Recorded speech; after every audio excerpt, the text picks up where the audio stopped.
North Dakota is in a mental health crisis, but there is help and there is hope. Welcome to It Matters, a series of conversations aimed at fostering mental well-being in North Dakota, presented by Inspired Woman, where every story lights the way. I'm your host, Marci Narum.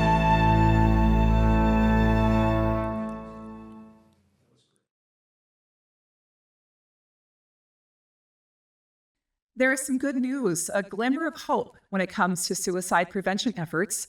Suicide is no longer in the top 10 leading causes of death in the United States, but there is still work to be done, and some of that includes continuing to raise awareness, offering resources and programs to teenagers and kids, and even adults in the workplace. Emily Schmid is a high school math teacher and volunteers for the AFSP, the American Foundation for Suicide Prevention, and she joins me to talk more about this. Thanks for being here, Emily. Thank you so much for having me. So we'll just call it the AFSP from here on out. It is a mouthful. It is a mouthful, but important mouthful. Absolutely. Too. And so how long have you been involved in exactly what do you do for AFSP? Yeah, so this is my second year as the walk chair. So I kind of oversee the Bismarck Out of the Darkness walk. There are 10 walks that happen in North Dakota. And so I'm kind of the head of the Bismarck one. I have an amazing committee team that supports me and helps me. This is my 10th or 9th walk personally. I started getting involved with the Bismarck walks in about 2016, I'd say. Okay. Right after I graduated from high school. I started getting my family involved in everything. And as I was going through college, I really started to get impacted by those walks every single year after that. And then once I became a teacher, I'm going into my 5th year of teaching. My first 2 years were in New Salem. And I got connected with Sam Christopherson, who is in charge of the North Dakota chapters and oversees all of the walks. And she came in and did programming in my classroom. And after that, I was kind of sucked right into it because I found my passion. I saw the need for it and the impact that the It's Reals Teens program, Teens in Mental Health, had on my students in New Salem. And so ever since then, I've been a part of the walk and the committee and everything, and I'm very excited to continue working with them. Wonderful. Congratulations. And thanks for all the work that you do. Why was it important for you to get involved? Is there a personal story? Yes, there definitely is a personal story. When I was in about 8th grade, it was towards the end of 8th grade, I really started to struggle with anxiety and depression. I kind of went into this really dark place, and there was about 3 months where there were some things happening at school, and I didn't tell anybody about what was going on. I was like, if I talk about it, it's going to make it worse. There are other people that are going to make it worse. And finally, one day, I just broke down in the car with my mom, and I told her about everything that was happening.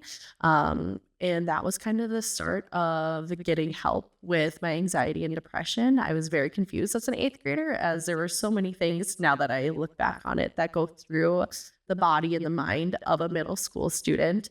And being able to have that help from my mom and then from my teachers is one of the biggest reasons that I know I am safe, and I was safe in school. And that's why I kind of went into being a teacher, because I wanted to be that teacher for the students, just how my teachers were for me, because I can truly say without a doubt, like, I would not be here today without my high school counselor and all of those teachers at my school that supported me, because I knew when I was in that crisis mode, I was able to turn to them, and they were able to help facilitate conversations with my parents that I was not strong enough to have on my own, and they were there to help support me through that. So it was definitely, middle school and high school was hard, but having that support team there, they helped walk me through different things that I didn't know was happening. I did have an attempt of suicide when I was in high school and in college as well. And so this is very close and near and dear to me, because through the support that I've gotten, not everybody has that support. And I want everybody to know there is somebody who cares about them that is going to support them. And that's one of the biggest reasons why I'm involved in this today. Wonderful. You know, if somebody hears you talk about the 2 attempts, and maybe they're thinking about it, how do you connect somebody with the right person? And because you didn't want to talk about it. Absolutely. And that's the biggest part is talking about it. It took a lot of strength in myself, a lot of self-searching of not wanting to talk about it and being like, okay, like, I can do this. I'm drowning so much right now in all of these emotions. I know I needed help. There are so many different programs out there now. One of the biggest things that I am so excited about is the 988 number. And so anybody can call or even text that number. And there is going to be somebody at the other line that can help you kind of facilitate a conversation with how to reach out to somebody, identifying somebody, because whether it's you want to talk to your parents or not, or you have a trusted adult in your life or a friend or a coworker, as long as you reach out to somebody, they're going to help you figure out how do you reach out to somebody. And there are so many other programs, especially for our high school students, whether they're part of the LGBTQ community, which is the Trevor Project, which is amazing. Seize the Awkward is an amazing campaign that talks about how do we have these hard conversations, whether it be with a student or your own child. Because I know that was, now that I'm older and I've had these conversations with my mom, she's really talked to me about how she felt going through this. Like, you want to help. I'm a fixer. I want to help that person in that moment. I want to fix it. And we can't help anybody if they don't talk about it. And so knowing it might be a really uncomfortable conversation, which is why I love the Seize the Awkward campaign, because it is going to be uncomfortable. It is going to be awkward. But if you take that opportunity to have that conversation with somebody, to talk about their well-being, and if they are going to have, or if they're having thoughts of suicide, that's one of the hardest things for people to say is, are you having thoughts of suicide, or are you thinking about killing yourself, or are you thinking about self-harm? Those are very powerful statements, and I got chills just talking about it, because it's not something you want to say to somebody. But it is shown that if you come out and ask somebody about that, they will be more likely to come forward and come to you and ask you and be like, okay, this is a safe person. So that's why I say, as uncomfortable as it is, definitely have those conversations. Absolutely. What programs, and do the programs happen in elementary school, high school, and also in the workplace? For sure. There are so many different programs that AFSP offers, which is one of the things that I love about our walk. So all of our walks, we're raising this money, and it's for education is one of the big things. Advocacy, research. AFSP is one of the leading private researchers in suicide and mental health, and then support. And so it is our It's Reals program, our More Than Sad program, and there's a few more. Our zero cost to the schools, cost to the business.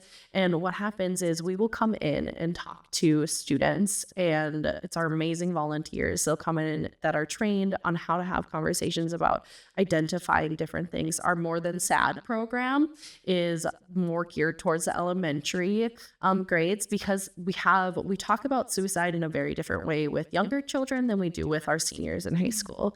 And so we have a few different programs, and the More Than Sad really talks about those feelings of, I'm feeling these things over and over again, of these emotions of overwhelming sadness, of this fear that they don't know where it's coming from. And so it's helping those kids identify, okay, this is not normal. Now, how do we talk about this? Who do we talk about this with? And so that's our More Than Sad program, is geared towards our elementary, but it also has a high school and middle school component to it. But our It's Reals Teens and Mental Health program is a newer one, and I have seen it firsthand in my own classroom, and it's just amazing.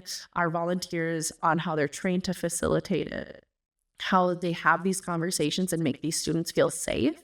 I know it's always a little bit hard to engage students, especially high schoolers, at times when it's an uncomfortable conversation, but this program just brings in this community of safety, and we're able to have these conversations, and students are able to ask really good questions about, if I don't feel safe telling my parents, who do I tell? Or if I have a friend who says they are having thoughts of harming themselves but tells me not to tell anybody, what do I do in those situations? And so it really walks through students on how to have those conversations. I'm very excited because in Bismarck alone, we were able to talk to all the 7th and 8th graders at one of the middle schools in town.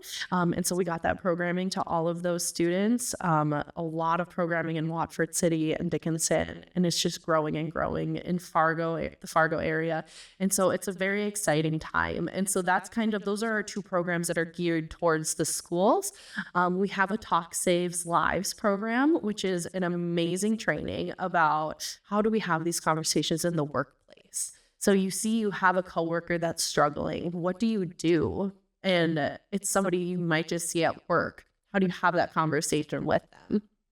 And also, there's an assist training that is applied suicide intervention skills training. I just recently went through this and I was like, oh my gosh, this is an amazing training, because now I have the tools in my toolbox of how do I talk to somebody that I don't even know possibly go through, they're in a mental health crisis, they are thinking about suicide. How do we go through and we walk through these emotions together to create a safety plan so we are safe in that moment and then safe long term? And so it's an amazing program. You just have to reach out to anybody that's a part of AFSP, whether it be the Bismarck Mandan Walk, any of the 9 other walks that happen in North Dakota, or you go onto our website. Sam Christofferson, she's an amazing person. She can help reach out and figure out how to get those programs into your business. Some of them have like a small fee, but honestly, because of our walks, we try to keep those costs little to none. In our bylaws, there are certain programs we cannot charge for because we want these programs reached to as many people as possible, because we see this. That's why we have these walks and why they're so important to us in our community. So talk about the walk and what is the purpose of it? Absolutely. So our Out of the Darkness walks, they're community walks. Like I said, we have 10 of them in North Dakota. They are to create this community of hope. They are some of the most powerful walks I always talk about that you will experience, because there's so many emotions. We are all there because we are tied to suicide somehow, whether it be you've had an attempt yourself, you're struggling with your mental health, or you are affected by it. I'm just trying to think of the correct words to describe it, because it is so powerful. We have these walks every September in North Dakota. All of our walks happen in September. This year's Bismarck's is September 8th. It's going to be at the Bismarck Capitol grounds.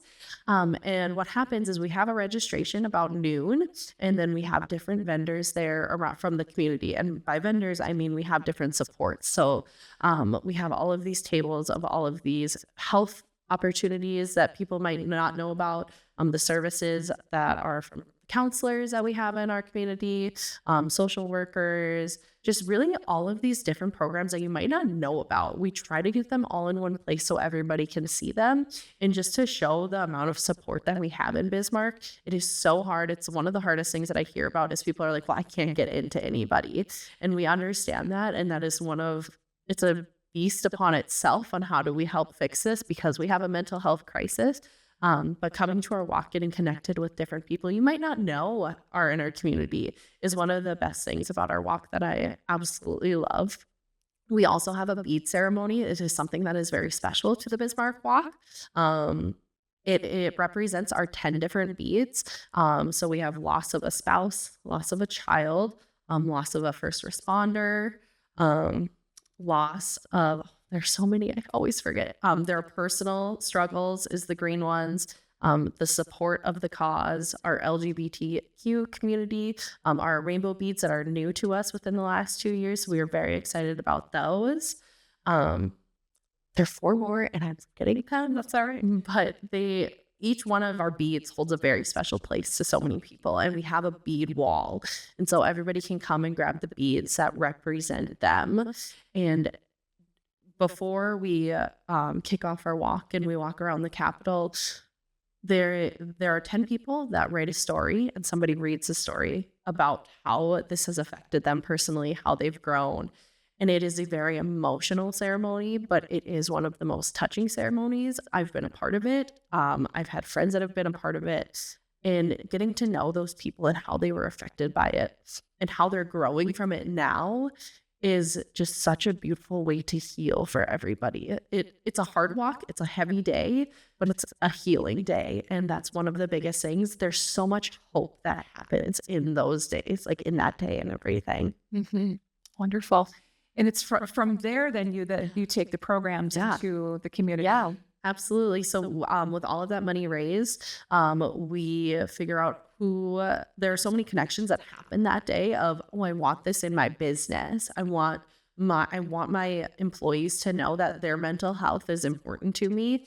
And so from there, we make those connections of, okay, we won't need to go into this business now, or we meet so many professionals from the schools and we're able to go into those schools and go into their classrooms. And so that's where a lot of those connections happen. And again, it costs $0 for them, which is one of the most crazy things that everybody is like trying to wrap their heads around, because it's like, okay, it's 2024 or something, everything costs something, but because of these walk dollars, we are able to do that. And we take the money that everybody donates very seriously. AFSP is pretty much all volunteer based. We have very few staff that get paid, because we have so many people who are passionate about this and want this to be something that is talked about more. That's why I think we're so successful with, now that we are not in the top 10 leading causes, which makes my heart so happy. We still have so much work to do, but because of what we are doing in our communities, we are becoming a community safer with suicide, is what I say. And so I'm very excited about it. That's lovely. Yes. And I think it's number 11. Yep, Out of the top 10 causes of death. But nationally, in 2022, it was almost 50,000. Yep, just about suicides. 50,000. And when you think about that, that's half the population of the Bismarck Mandan community. It's pretty astounding. Yeah, it's a very hard-hitting number when we talk about those statistics, because it kind of makes it a little bit more real, because everybody's like, well, this won't affect me, this won't affect me. But usually it's somebody who's happy-go-lucky that you kind of anticipate it from the least. And it's a really hard shock to our system. I always say suicide grief is a completely different grief that anybody will ever experience. Because of the walk, also, we are able to have a National Suicide Loss Survivors Day, where we are able to get together with other people who have lost somebody this way and have these healing conversations and everything. Because it is almost 50,000 people, and in the US, there was 1.6 million attempts in 2022, which is a huge number. And if we can just have these conversations and feel safer and not feel like I need to keep it in, I need to be strong with myself, the more we talk about it, there's support in your community that people want to help you. We want you here. Something that surprised me when I saw the statistics for North Dakota is the age that is impacted. Yes.